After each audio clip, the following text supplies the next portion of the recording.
Ladies and gentlemen, tonight we're privileged to have with us Dr. Judkin Browning and Dr. Tim Silver. They're co-authors of An Environmental History of the Civil War. Dr. Browning is currently a professor of military history and the director of the master's program in history at Appalachian State University.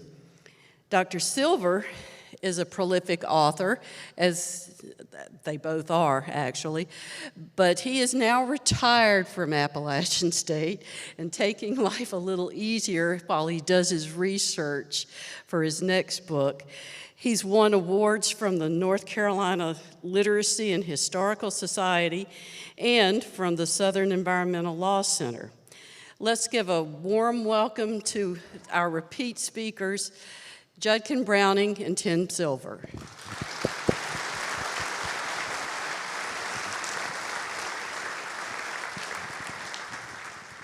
Thank you for having us here.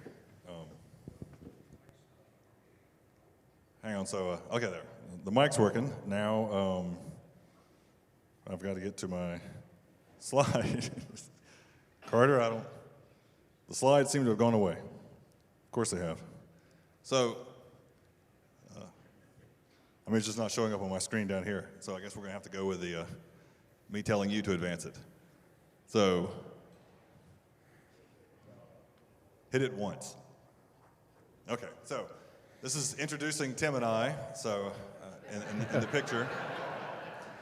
And so the last time we were here 2 years ago, Tim started the party, so we decided to be equitable about it. This time I would start. And so our talk tonight is on weaponizing food, talking about how difficult it was for the Confederacy specifically to feed itself during the war. And so before we get into that, let's set a little context and see what is it that we know about both sides going into the beginning of the war. So Carter, if you don't mind, hit us our next slide. Quit looking at myself and, okay, here we go. So with this slide, amateurs go to war, okay? So there's certain things we know. So Carter, hit it twice for me. And one of the things we know is, what it says here, is that the North had a population advantage. No surprise there. Most people realize that the North had a much better population advantage. 22 million people in the North versus 9 million people in the South. And of course, of those 9 million people in the southern states, which will come back eventually here in a moment. Of those 9 million people in the southern states, we know 3.5 million of them were slaves, which means that they were not going to serve in the Confederate Army. So we're talking about a 4-to-1 military population discrepancy, okay?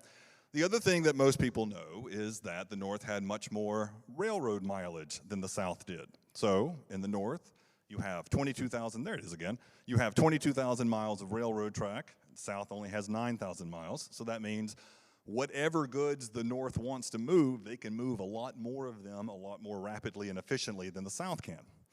And the third thing we all probably know going into this is that the North was more industrialized, right? As I have it down here, the North produced 20 times more iron production, 17 times more textile production, and this is a war, so weapons matter. The North produced 32 times more weapons than the South. So all of these things we know. Now, what most people don't know is what we're going to talk about next. When you think about the South's advantages during the Civil War, what most people think of is, okay, the North was industrial, but the South at least was agricultural. They were an agrarian society, so the one thing the South ought to be able to do is to feed themselves pretty well, because the South was a more agrarian society than the North. Except, of course, they weren't. So let's look at the cultivated acres in both the North and the South when the war began. You can see from this slide that the North had a 2-to-1 advantage. In other words, there were twice as many acres of farmland under cultivation in the North than there were in the South when the war began, okay? Let's hit it again for me, Carter, and let's look at the food production. So the North produced much more wheat than the South did. 141 million bushels of wheat versus 31 million bushels of wheat in the South. So that's a 5-to-1 advantage in wheat. Now, I know what you're thinking, which is the same thing I'm thinking, right? We're Southerners. We don't eat white bread here, right? If you're in the South, we eat cornbread. What do we want with our pork? We want cornbread. So let's hit the slide again, Carter, and see that when it comes to corn production, the North also wins hands down. They're producing twice as much corn as the South. So what most people don't realize is going into the Civil War, the South was an agricultural society. It's true. They did not have very much industry. That's true. But their agricultural society was not providing enough food to feed themselves even during peacetime. So before the war began, the southern states did not provide enough food to feed themselves. Now, we're agricultural, so I'm just going to do a little audience participation here. What do you reckon we're growing a heck of a lot of in the South that we can't eat? There you go. Hit me again, Carter. We have cotton and tobacco, right? So two things that soldiers would say tobacco is extraordinarily important, but you can't eat it, okay? So the South already is at a disadvantage that most people aren't aware of. The South cannot produce enough food to feed itself.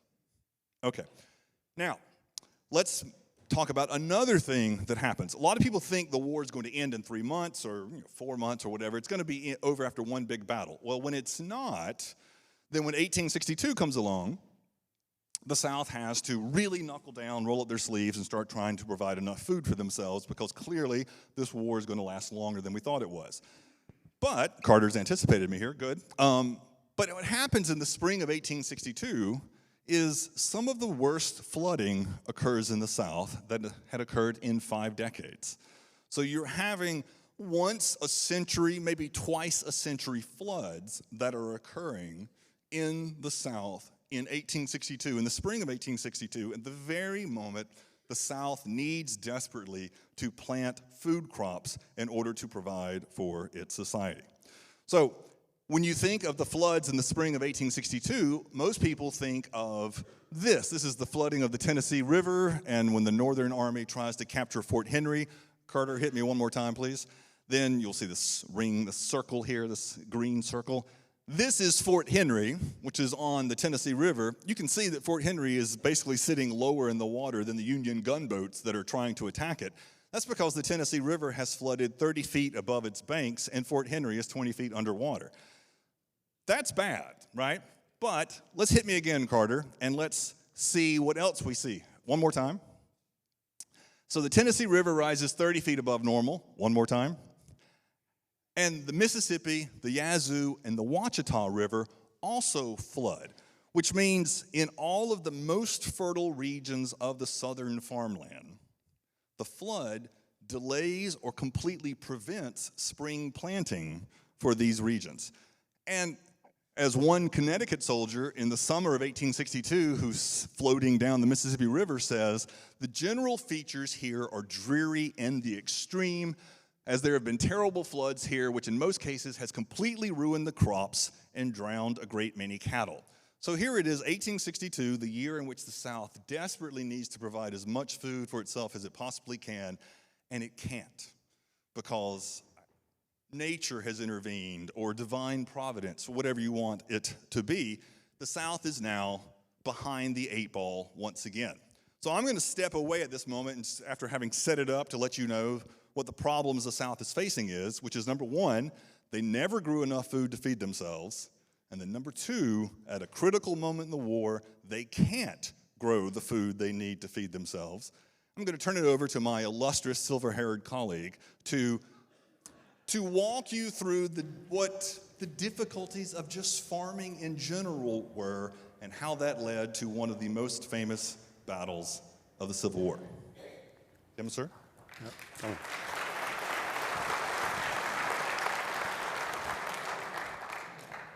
I'm assuming that applause is for me and not Judkin. Yeah, I'm the senior partner in this enterprise, and somebody asked me back there if I'd teamed up with my grandson to do this. The answer to that is no, but this young fellow's coming along nicely, and we have high hopes for him.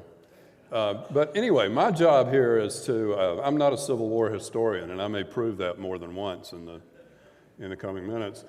I'm by trade and training an environmental historian, and which means I study people and nature over time. And so my job here, after Judkin has, the statistics and everything up there, is to kind of put this on a level that perhaps we can understand a little better by injecting some nature into the presentation here. And one of the first things I learned as an environmental historian, and also when I tried to grow azaleas in Boone, was that anytime you want to get something from the soil, it's very difficult going. I don't care if it's flowers or crops or whatever. It's tough. And what it involves is a kind of negotiation with nature. And I'm going to use my azaleas here for an example. I wanted some of these big, beautiful azaleas like you see at Augusta National Golf Course. Planted some of those in my yard, had a variety that was supposed to be good for the mountains, and I worked year-round on those things, fertilizing, getting the soil acidity right, everything. Least little thing go wrong, too many deer come in, made provisions for that. And for a while, I kept it going, and it looked really, really good, if I say so myself. I had these beautiful pink azaleas. And then we got a cold snap, and the predictable happened. They were gone. And my wife suggested I go get some rhododendrons and plant out there. And that's really what I want to talk about here. I tell that story because I want to just remind everybody of how difficult it is and how much getting anything out of the soil is a negotiation with nature. Nature sets limits on what you can do. You can negotiate with nature for a while. Nature's going to win in the end. So to kind of boil this down, what does this mean for the Civil War? Well, what we did in the book was we took a real close look at a county in north central Virginia, Culpeper County. Only 2 P's in Culpeper. And we took a look at what was going on here in terms of the soil and the way people were getting their living. And what we discovered is that Culpeper was pretty typical of a lot of places in what we might call the Atlantic South, or between the Atlantic Ocean and the Appalachian Mountains. The soils there were created by erosion from the Appalachians. They're not stirred up by glaciers. There are no glaciers this far south. And so over time, you had these soils that had developed essentially from rocks eroding off the Appalachian and then being carried around by rivers and deposited. What that means is that those soils were not, as you might imagine, particularly rich in minerals. We hear a lot about great southern soils, and there are some. In the Black Belt of Alabama, places like that, the Mississippi Delta, but not in this area. So in Culpeper County, people began to get a living from the soil. They did it by growing tobacco, first of all. That worked, but it was a negotiation. The whole time they were growing tobacco, from the 17th century, 18th century on, they were depleting the soil. By the time we get to the 19th century, the soil's no good for tobacco, so again they enter a negotiation, and they say, well, what can we grow now? Well, we can grow corn and wheat. But just like my azaleas, it took a heck of a lot of work to get that done. Constant field rotation, constant planting of legumes to enrich soil, and one heck of a lot of labor. In Culpeper County, most of that was done by slaves, not everywhere in the South, but in Culpeper County that was the case. Now, another reason we looked at Culpeper County is because by mid-1862, General Pope, Union general, was in the area. And again, I'm going to leave the military logistics to my colleague. But General Pope was there, and he was pretty excited that summer, I think, because Lincoln, who had prior to this tried not to add to Southern farmers' problems, had sort of issued an official order to don't wreck Southern crops while you're there. Don't forage, don't go get their hogs and their corn. Now, whether the Union obeyed that or not is an open question. But at least in Culpeper County, the people had generally been left alone until July of 1862, when Lincoln decided we're going to get rid of the so-called kid glove policy, and as Pope put it, it's time these people felt the hard hand of war. And so he begins then to turn his men loose on the Culpeper landscape. So here we have all the weather problems Judkin talked about, the problems with growing food in the South anyway, problems with the soil, the problems of wearing out soil, and now here comes Pope with about 50,000 men who descend on Culpeper County, and pretty soon the place is completely eaten out of food. As if that were not bad enough, Pope ate the food, along comes Lee's army shortly after that to lick the plate, if you want to think of it that way. And they don't get a whole lot of food there because it's already gone. But this whole business in Culpeper County is really key to understanding something else that's vitally important here, and that is leading us up to the Battle of Antietam. As you probably know, and some of you probably know this better than I do, Lee decided to invade the North that summer, to go to Harrisburg, Pennsylvania, by way of Maryland. And one of the reasons he went, in fact, I would argue the major reason he went, was because he was running out of food and had no way to feed his people or his animals. So he decides to go to Maryland because there's no more food really in Northern Virginia after all this. So we have some really good accounts from the soldiers in Lee's army, and rumors were circulating among the soldiers that Maryland had barns as big as Noah's Ark. There was all this food to just be plucked from Maryland. And his men were anxious to get there. In fact, if you look at the accounts of people who saw them right before they crossed the Potomac River into Maryland, they talked about how gaunt, how hungry, how hollow-eyed all these men were. One person said, it's like all the scarecrows in Maryland in Virginia assembled in one place and get ready to cross the river. They got to Maryland, and yes, Maryland had food, but it was not quite ready for harvest yet. So Lee's men began to eat green corn and green apples and other crops that were not quite ready.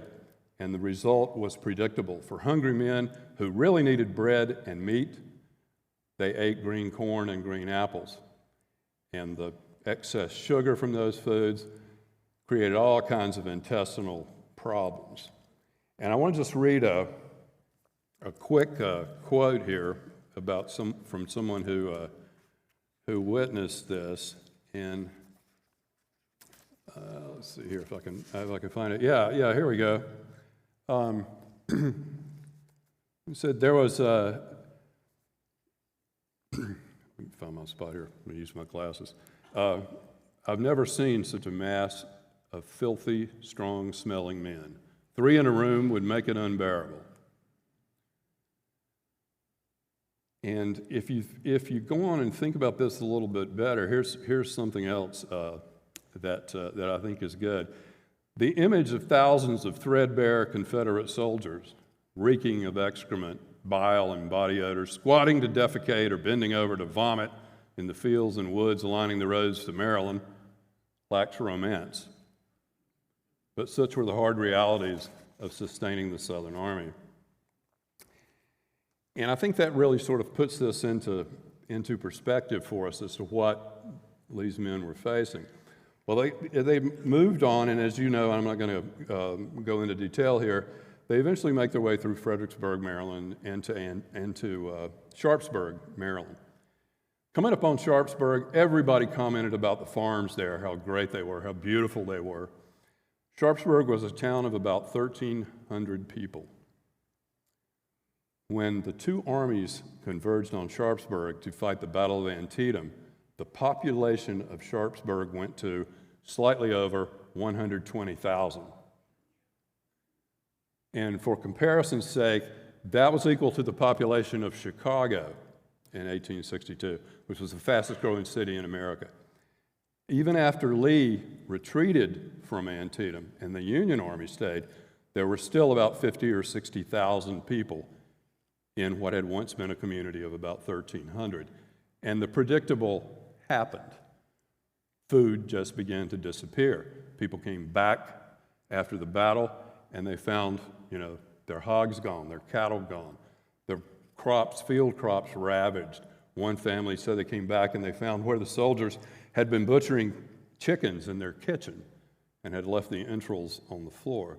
And pretty soon, Antietam, the whole area around Sharpsburg and Antietam, was eaten out, as they said, just like what had happened in Culpeper County. Now, if I can get the other slide up there. Yeah, here we go. This sort of sums it up for me, and it gets at this business of nature and what happened in the wake of a battle when a place like Sharpsburg turned into an instant city. One fellow said that after the troops left, you couldn't hear a dog bark nowhere. You couldn't hear a bird whistle or a crow caw. We didn't even see a buzzard with all the stench. When night come, I was so lonesome that I didn't know what lonesome was before. It was a curious, silent world. And with that, tag, I'm out. I know. You're welcoming me back, right? So as Tim shows, the Northern Army eats Northern Virginia out of food. Lee can't stay in Northern Virginia because there's no food there. So let's go north. That's where the food is, but the food's not ripe yet. And then, of course, Lee is defeated. Well, let's call it a tie, the Battle of Antietam. But Lee has to retreat out of Maryland, so there's no restocking their supplies with food. So now this is going to take us to a moment where we're going to talk about how does the North provide its soldiers with food versus how the South provides its soldiers with food. So if Carter will humor me here and hit the slide up, hit it a few times, Carter, until I tell you. We're just going to get some things up on the board there. And I know this would work much better if I had control of it, but unfortunately we don't. One more time. Okay, that's good. We'll stop there. Okay, so let's look at what the North does well. The North does technology well, right? And so what happens for the North is they have a lot of things helping them harvest their crops much more efficiently than the South does. So you have good old Cyrus McCormick is going to come up with a mechanical reaper. The irony here, of course, is that Cyrus McCormick is from the Shenandoah Valley of Virginia. And in the 1830s, he creates his mechanical reaper in Virginia, but there's no interest in it in Virginia because we got all these slaves that can do the reaping for us. What the hell do we need a mechanical reaper for? So Cyrus McCormick moves his operation to Chicago and mass produces it there. And so the northern farmers are the ones who benefit from a mechanical reaper, which is going to harvest crops much more quickly. Then you have good old John Deere. You know, the John Deere green, right, is a favorite color of many of my relatives today. And John Deere comes up with a self-polishing steel plow, which cuts through much more efficiently than any previous plowing mechanisms. So now the northern farmers can grow crops much more efficiently. Then you have John and Hiram Pitts come up with the mechanical threshing machine so that we can separate the wheat from the chaff much more quickly for northern farmers.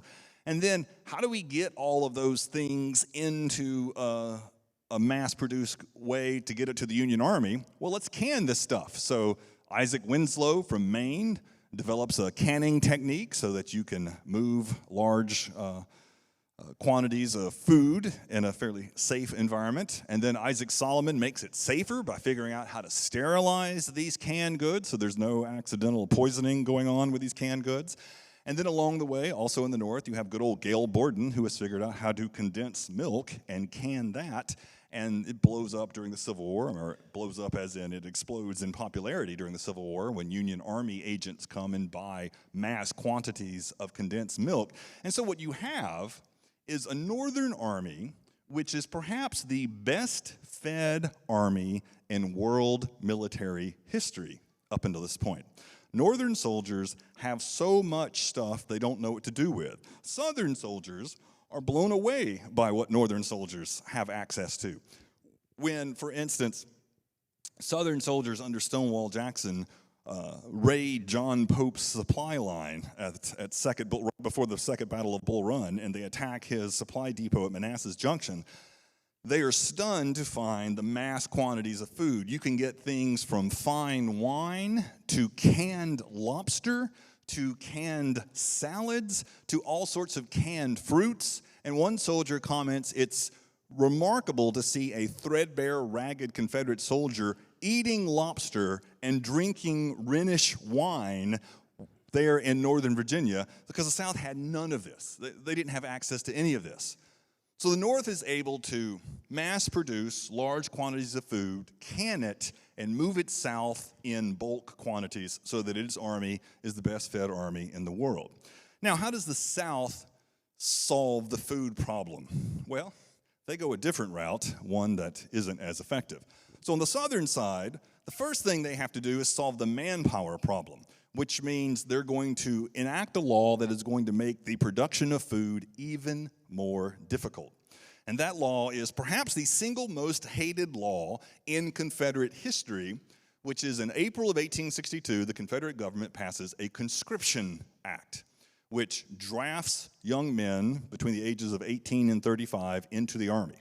By the time the conscription act is over, they are going to have moved the ages from 17 to 50. So if you were between the ages of 17 and 50, you were eligible to be drafted into the Confederate Army.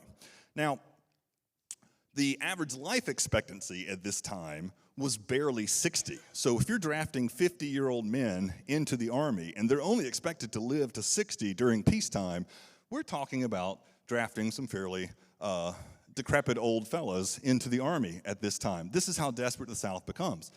But of course, with conscription brings a manpower problem at home. When it comes to planting and harvesting the crops, if you're taking away all the young, able-bodied men, then you are reducing your capacity to grow and harvest more crops at home in the South. So the first Southern solution is a dud, right? It takes more men away from the home front. They can't grow as much food. Second Southern solution for fixing the food problem is they pass an impressment law in the spring of 1863. Now, impressment is hated. What impressment means is that Confederate agents can come to your farm and take your food, whatever you have, wheat, corn, bacon, whatever it is, they can take it and they'll give you an IOU for it. They'll give you a piece of paper saying the Confederate government pays you X number of dollars for these pounds of bacon. Well, that's all well and good, but I don't know if you've paid attention to the inflation rate for Confederate currency, but it's not very good. So by the time you get your IOU and you make your way to the local bank in order to exchange that, you've probably already lost half the value. So they're taking your food and they're basically paying you pennies on the dollar for your food. Well, what that means is a lot of Southern farmers decide, you know what, it's not worth it. I'm not even going to grow the damn food because they're just going to come and take it and give me nothing for it. So it actually reduces production of farms because farmers are disincentivized to grow more food. And then if that's not bad enough, because of course impressment isn't getting enough food for the Army, the Confederate government is going to pass the tax-in-kind law in late 1860, or in the spring of 1863, and the tax-in-kind law says, okay, you can set aside a minimum amount of food, a minimum number of bushels of corn and pounds of bacon for yourself, and then everything else that you have is going to be donated to the Confederate government on the church tithe system, okay? This was once a Baptist congregation hall. We're all good churchgoers here. What's the tithe system? What percentage are we talking about? 10%, right? Okay, so the idea is the government can take 10% of what you grow. Well, that's a regressive tax. I mean, if you're a wealthy farmer who salted 1,000 pounds of bacon this year, then taking 10% of that, it's not going to pinch that much. But if you're a farmer that salted 100 pounds of bacon, taking 10% of that means you don't eat meat in December. And so this is what's happening on the home front out of the desperation to provide food for the soldiers at the front. Thank you, Carter, for getting there. And a Confederate Treasury clerk living in Richmond, writes in his diary in July of 1863, "We are in a half-starving condition.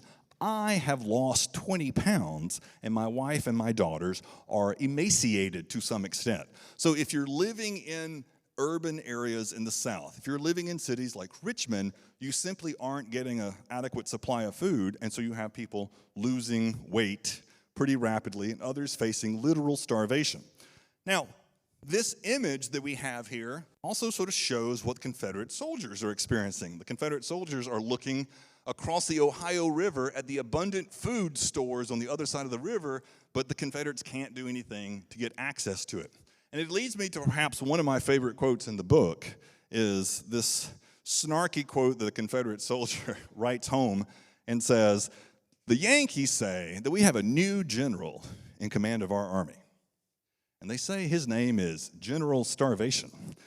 And I think for once, they are about right, okay? That's a sergeant from my native state of Georgia, sort of telling it like it is. You know what also is scary?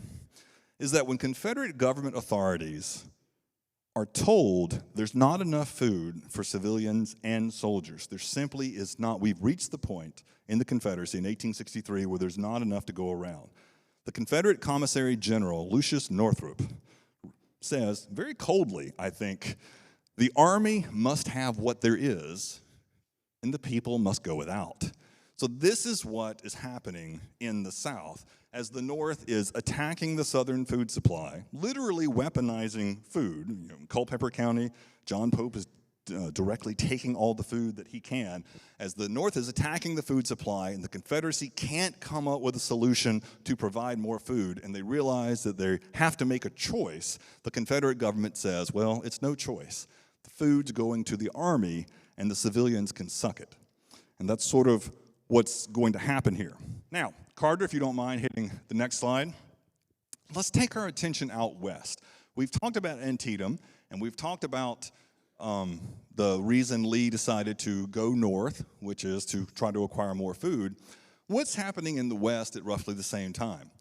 Well, at the same time that the Antietam campaign is occurring, this fellow over here on the left, Union General Ulysses S. Grant, is trying to capture Vicksburg. And his first way of trying to capture Vicksburg is to do the standard march overland from Tennessee, approach Vicksburg from the northeast, bring your supplies with you, set up large supply depots and stockpile your food and ammunition, and then go and attack Vicksburg that way.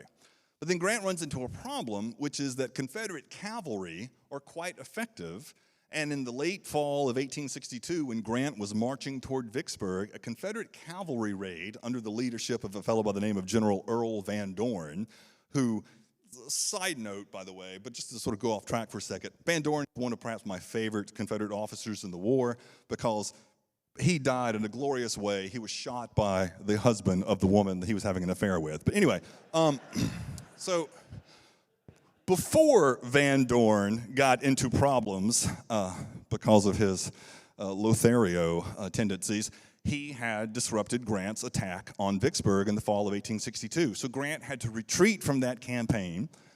And since the Confederates had destroyed all of his food, Grant's retreating back into Tennessee, and he has no choice. He has to feed his army, so he sends wagons out into the Mississippi countryside to take whatever food he can to press it into service so that he can feed his army. And Grant is amazed by how much food he's able to acquire. And Grant thinks, you know, if we have to, we can actually feed our army from the Confederate countryside. We don't have to bring our supplies with us, supplies which are really easy for aggressive Confederate cavalry to attack and destroy. What if we simply attack the Confederate food supply, weaponize the food supply, if you will, by feeding our armies from the land? So what Grant's going to do is a radical idea. Grant is going to cut himself off from his supply lines. He's going to say, all right, we're going to march on the west side of the Mississippi River. We're going to head south. We're going to cross the river, and we're going to live off the land. Now, one of Grant's closest friends and most trusted subordinates is the fellow here on the right, William Sherman. When Grant tells Sherman that what he's going to do, Sherman's response is, Mr. Carter, if you can hit it one more time. Sherman is not impressed. Sherman writes to his wife, "I think this is the most hazardous operation of the war, and I have no confidence in its success." Now let that sink in for a minute.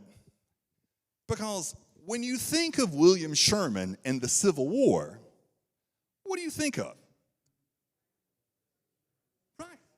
Right.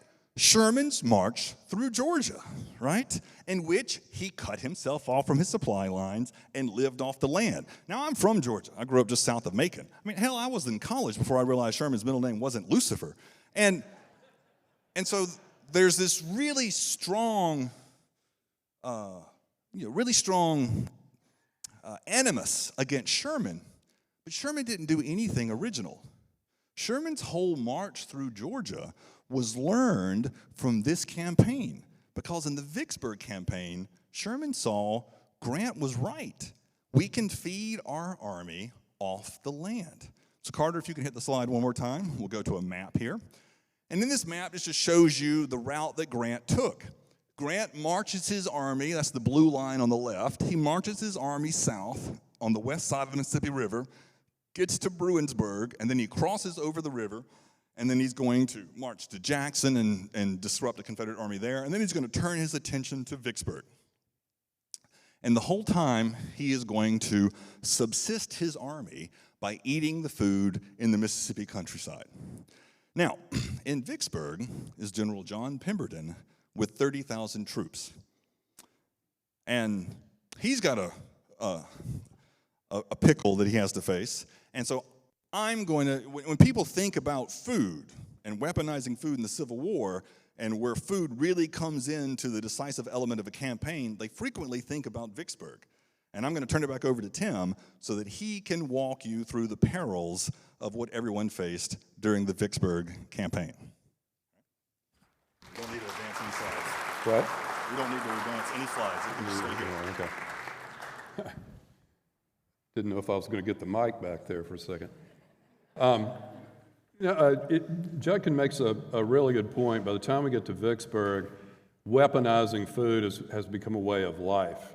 Quite literally cutting the ecological base out from under the South. And of course, this is what Sherman will take with him, as Judkin said. Vicksburg, as you probably know, was a city that sat up high on a bluff of the Mississippi River. And if you look at a map, there's a big bend in the river that goes right by Vicksburg. There were about 8,000 people there. Again, a nice size little town. Around Vicksburg, though, the farmers in their negotiations with land had leaned heavily toward tobacco and cotton, so that they did not grow, comparatively speaking, a lot of food crops there. They relied on other areas around Vicksburg to supply that. And of course, Grant is working his way there, tearing out that food supply. Vicksburg was well fortified, but it had one glaring weakness, and that is it was subject to a siege attack. And that's precisely what Grant did. He decided in the end, the way to take Vicksburg is not to advance on it, but rather just simply to starve these people out. And so with Pemberton's men in Vicksburg, it had already become, a huge city that was struggling for food, just like Sharpsburg. Same kind of scenario here. You increase the population of a place of 8,000 people by 30,000, puts a drain on the food supply. Not just that, but Grant's forces began to bombard Vicksburg. And these artillery bombardments killed cattle. In fact, I think the first ones killed about 1,800 head of cattle right straight away. Now, the people inside Vicksburg could, take that beef and butcher it, but a lot of it spoiled before they were able to really put it away. And there's a shortage of salt that's also pervading the Confederacy at the time. It's difficult to preserve the meat. As if that weren't enough, they had a fire in the city that burned through part of it while the siege is going on. They ran out of potable water within the city. And you say, well, the Mississippi River's right there. Why not just, get that water out of there. Not terribly clean water. For one thing, human waste from the troops gathered there going into the river. Dead horses were thrown into the river. And so if you drew water out of the Mississippi, you could just about bet that sickness was going to follow. And that's what happened. Along with the sickness came just out-and-out starvation. Estimates hold that people in Vicksburg were living off about 900 calories a day. And if anytime you get below an intake of about 1,200 calories a day, your body starts to metastasize fat and muscle. And so, you begin literally to starve to death and that's what was happening. Things got so bad in Vicksburg, and the demand for food got so high that people were eating frogs, they were eating lizards, anything they could catch, even rats. And you may have heard this story. Food was in such short supply that local butchers within the fortification would catch rats, skin them out, hang them up in the butcher shops for sale. They sold for $1 a piece. That's how bad things got. And so, not surprisingly, Vicksburg did not hold out long. In fact, by July 4th, they were ready to surrender the city.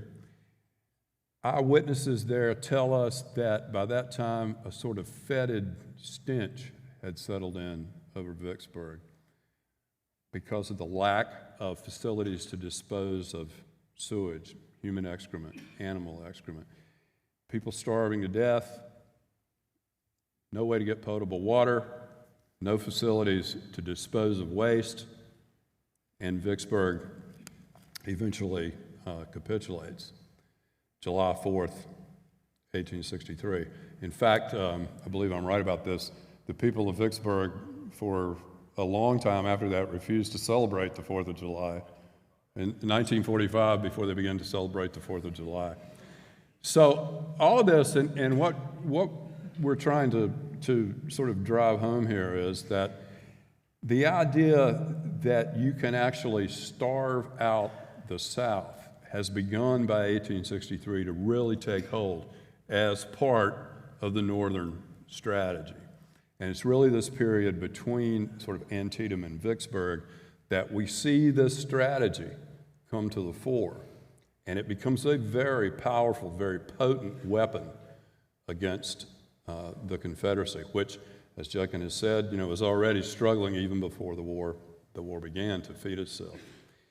And, environmental historians like me, we often get criticized for sort of putting all this stuff down to nature and the environment or paying too much attention to issues like this. But I have to say, I would argue that this is the story of this period of the war. That the battles are important, the strategy is important, but armies and civilians have to eat before anything else happens. And so, that's the weaponization of food, and that's what has happened here in this period. So.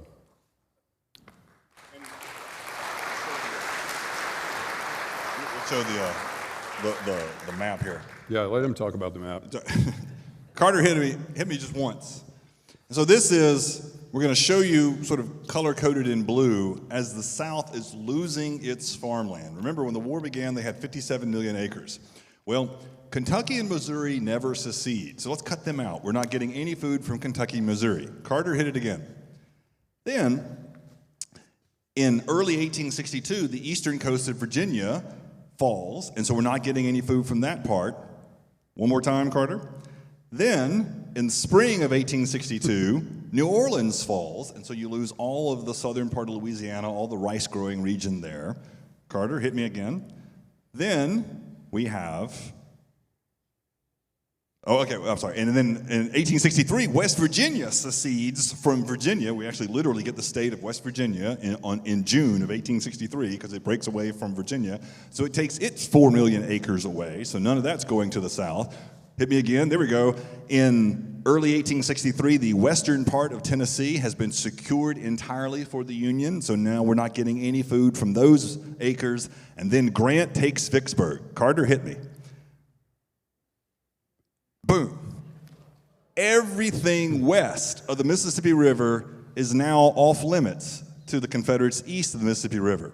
So when that falls alone, by the summer of 1863, the South has lost 1/3 of all of its cultivated acres. They went from 57 million to losing 18 million. They're down to about 38 million or so acres that they can farm by the summer of 1863. And then Carter, one more time, over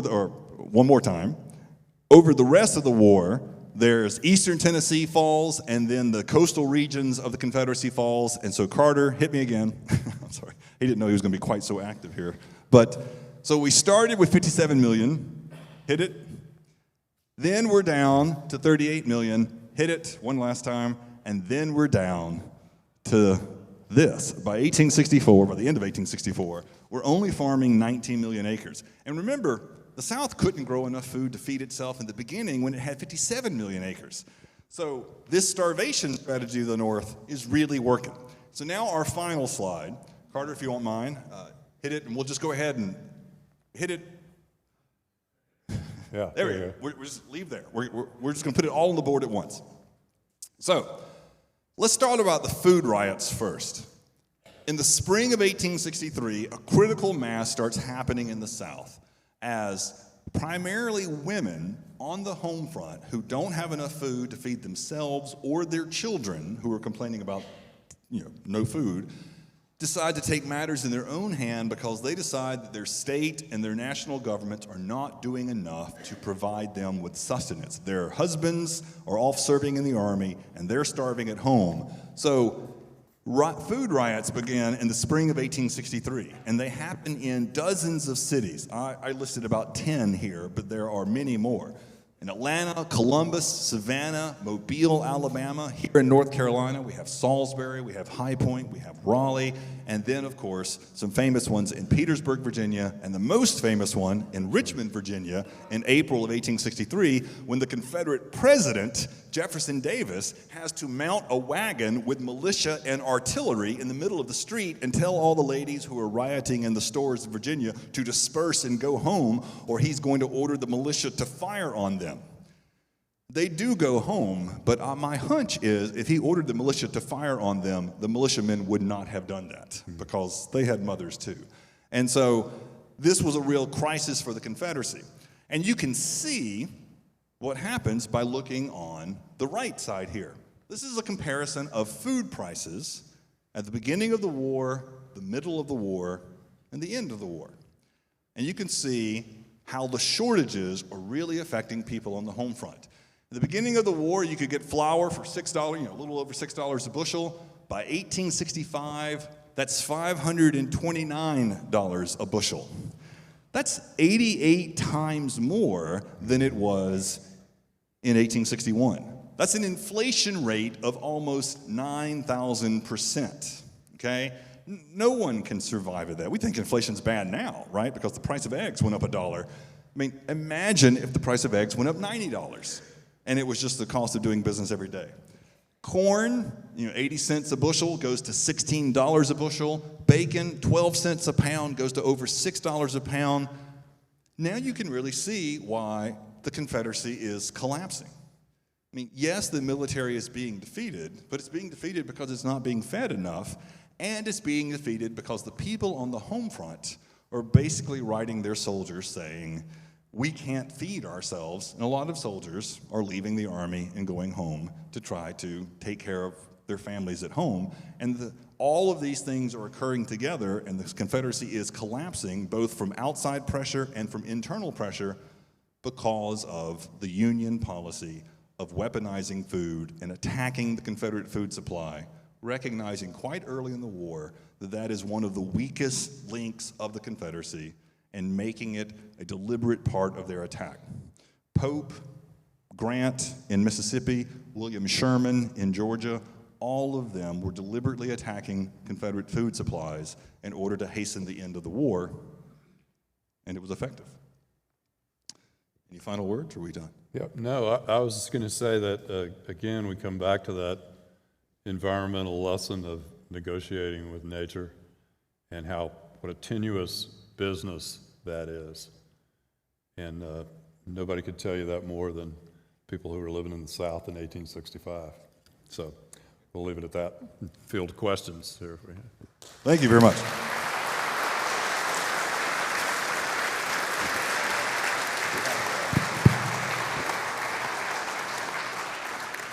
Thank you very much. We have now our Q&A. We have, as we always do, our mic over here to my left. You can come up, or you can raise your hand, and I will bring the mic over. Do we have any questions from the audience to start with? Yes. One quick question. Jeff Davis, at the beginning of the war, the South has all this cotton. And I've read where it just kind of deteriorated and fell apart. How come Jeff Davis at the beginning, knowing what the situation was, how come he didn't make a deal with England or France to bring more food in? That's a great question, because the one thing the South has in abundance is cotton, right? And cotton is worth a lot of money. So two things are going on here. Number one is no one thinks the war is going to last very long. So they feel like if the war is going to end in 1861, there's no reason to even develop a sort of cotton diplomacy. But number two is they want England to join the war on the Confederacy side. And they feel like England, and to a lesser extent France, but certainly England, is so dependent on Confederate cotton that if they withhold cotton from England, then England would be compelled to enter the war on the southern side. So it's really diplomatic blackmail. The Confederacy is trying to extort England into joining the war effort by withholding from them the one item that the Confederacy feels England desperately needs. It turns out the reason that strategy doesn't work is because the South had provided so much cotton to England in 1860 that England still had warehouses full of cotton that they hadn't gone through yet. And then by the time England starts to run low on cotton in the summer of 1862, there's some pretty smart people living in England. They had found other sources of cotton, particularly from India and from Egypt. And it was a lower grade of cotton, but it was enough to get them through. Yeah. Sir? You showed us before the Antietam. How much, if at all, did the fact that these Southern soldiers were undernourished, what part did that play in Antietam?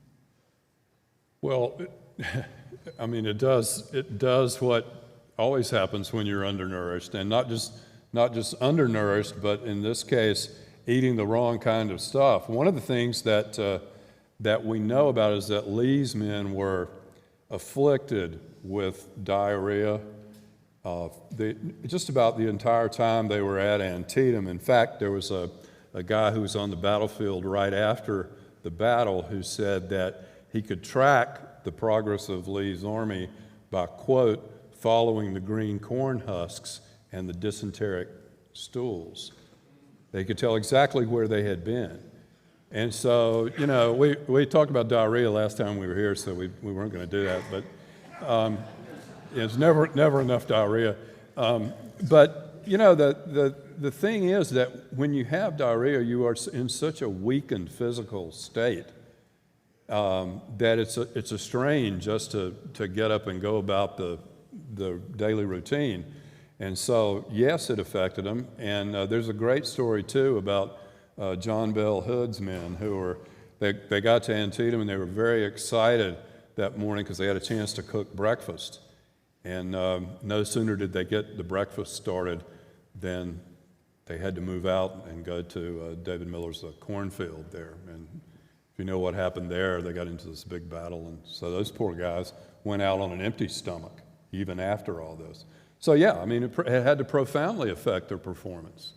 And the other thing, just to add one more thing, Lee invades Maryland, well, he enters Maryland with 55,000 men in his army, but he only fights the Battle of Antietam with 45,000, maybe even fewer. About 10,000 men were, quote unquote, straggling from the Confederate army, which means they just weren't keeping up. They had sort of taken to the hills in Maryland.